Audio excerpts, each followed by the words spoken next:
ஆயத்தப்படுத்துவாங்கன்னா ரெண்டாவது என்ன செய்வானா, கண்களுக்கு கலிக்கம் போடுவாங்க இல்லையா? கண்களுக்கு என்ன செய்வாங்களா பார்த்துருக்கீங்களா? கண்ணை என்ன செய்வாங்க, அப்படி க்ளோஸ் பண்ணிடுவாங்க. குதிரைக்கு கண்ணு நேராக இருக்காது. குதிரைக்கு கண்ணு மூஞ்சிக்கு நேராக இருக்குமா? இருக்காது. குதிரைக்கு நம்ம காது இருக்குது இல்லையா, இந்த காது இருக்கிற இடத்துல தான் குதிரைக்கு கண்ணு இருக்கும்.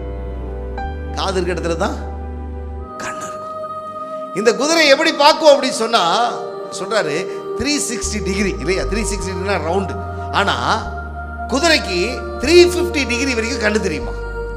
பின்னாடி இருக்கிற ஒரு 10 டிகிரி மட்டும்தான் குதிரைக்கு கண்ணு தெரியாது. 350 டிகிரி கண்ணு தெரியுமா? அதனால தான் குதிரைக்கு என்ன போடுறாங்க, கலிக்கம் போடுறாங்க இல்லையா? கண்களுக்கு கலிக்கம் போடுறாங்க. ஏன்னா அந்த கலிக்கம் போடும்போது தான் அதனுடைய பார்வை என்னவா இருக்கும், நேரா இருக்கும். பிரியமானவர்களே, இன்றைக்கு நாம் யுத்த குதிரையாக நீ மாறணும்னு சொன்னா நம்முடைய கண்களுக்கு கலிக்கம் போடணும். நம்முடைய கண்கள் நேராய் பார்க்கணும். எதை பார்க்கணுமோ அதை பார்க்கணும், எதை பார்க்க கூடாதோ அதை பார்க்கக்கூடாது. பிசாசு பண்ற காரியம் என்ன தெரியுங்களா? எதை செய்யக்கூடாதுன்னு ஆண்டவர் சொன்னாரோ அதை செய்ய வைக்கிறவன் தான் பிசாசு. நமக்கு ஆப்போசிட்டா செஞ்சுக்கிட்டே இருக்கவன் தான் பிசாசு.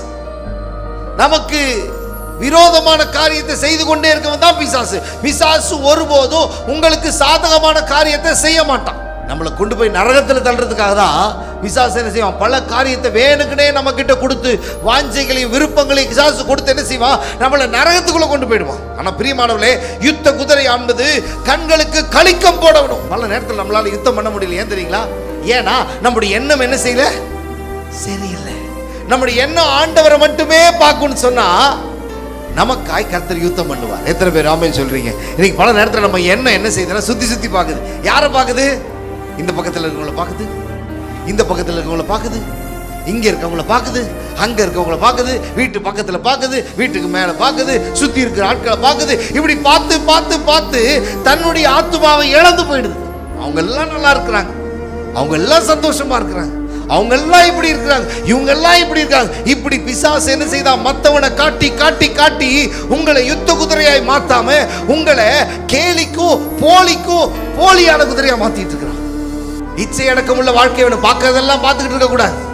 வேதம் சொல்லுது, யோபு சொல்றாரு 31:1, என் கண்களோடு உடன்படிக்கை பண்ணின நான் ஒரு கன்னிகையின் மேல் நினைப்பாய் இருப்பது எப்படி? கண்களோடு உடன்படிக்கை பண்ணணும். பார்க்கிறவங்க எல்லாரும் என்ன பண்ணக்கூடாது, இச்சையா பார்க்கக்கூடாது இல்லையா? இச்சையா பார்க்கக்கூடாது. பார்க்கிறவங்க எல்லாரும் தவறான காரியத்தை பார்க்கக்கூடாது.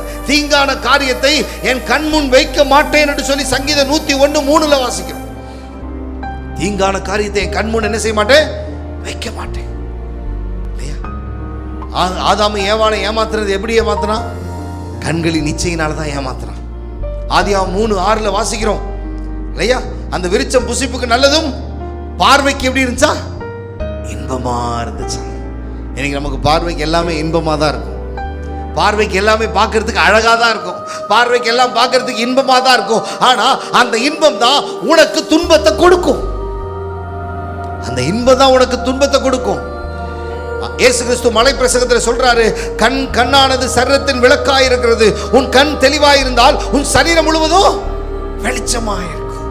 உன் கண்ணு சரியில்லைன்னா உன் சரீரம் முழுவதும் இருளாயிருக்கும் இல்லையா?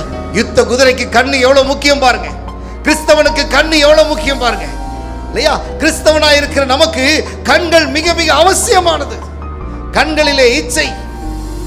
பைபிள்ல எத்தனை பேர் கண்கள்ல மாட்டினாங்க தெரியுங்களா? கண்கள்ல மாட்டின ஏவாள் கண்ணால பார்த்து பாவம் செஞ்சா. லோத்தின் மனைவி பின் திரும்பி பார்த்து உப்பு துணாய் மாறினா. சிம்சோன் ஒரு கன்னிகையின் மேல் கண்ணை வைத்தான். இவதான் வேணும், கட்டுனா இவ்வளவுதான் கட்டு வேண்டாம். ஆண்டவர் கட்டி போட்டு முடிச்சிட்டார். கண்ணிலேயே பார்த்து அவன் கண்ணை பிடுங்கன்னு பிடிக்கிட்டார். தாவீது ராஜாவா இருந்தான், தேவ மகிமை இருந்துச்சு இல்லையா?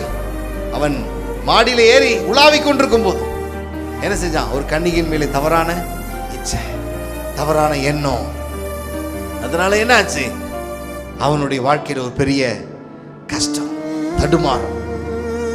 இன்னைக்கு பிசாசு அப்படிதான் நம்மளை செய்வான். நம்ம வாழ்க்கையில கண்கள்ல வைத்து நம்மளை என்ன செய்வான்? முடிக்க பார்ப்பான். ஆகான் இல்லையா? எரிகோ பட்டணத்தில் இருக்கிற எல்லாத்தையும் எடுத்துக்கோங்க, எல்லாத்தையும் சுட்டெரிக்கிற ஆண்டவர் சொன்னார். ஆனால் ஆகா என்ன பண்ணா, அவனுக்கு பார்த்தபோது அவனுக்கு இருந்த ஒரு சில பொருட்கள் அவனை இச்சித்தது. அதை எடுத்து ஒளிச்சு வச்சுக்கிட்டான் கண்ணால பார்த்து. அதனால ஆயிரக்கணக்கான பேர் செத்து போனாங்க. ஆகானும் இறந்து போனான், சபிக்கப்பட்டான். போர்த்திபாருடைய மனைவி இல்லையா, யோசேப்புடைய வாழ்க்கையில கண்கள் இச்சை பார்த்ததுனால இல்லையா, ஏசா கேயாசி பணத்து மேல ஆசைப்பட்டு கண்கள் இச்சைப்பட்டதுனால கேயாசி குஷ்டரோகம் அடைந்து செத்து போனான். பிரியமானவர்களே, இப்படி நிறைய பேரை சொல்ல முடியும். சவுல், எசபேல், இப்படி ஏகப்பட்ட பேர் வேதாகமத்தில் கண்களினால பிரச்சனை, கண்களினாலே அவர்கள் அதாவது கண்ணுக்கு கலிக்கம் போடாதனால அவர்களுடைய வாழ்க்கை அழிந்து போனது. பிரியமான சகோதரா சகோதரி, நீங்கள் யுத்த குதிரை என்று சொன்னால் உங்கள் கண்களிலே கலிக்கம் போடலாம்.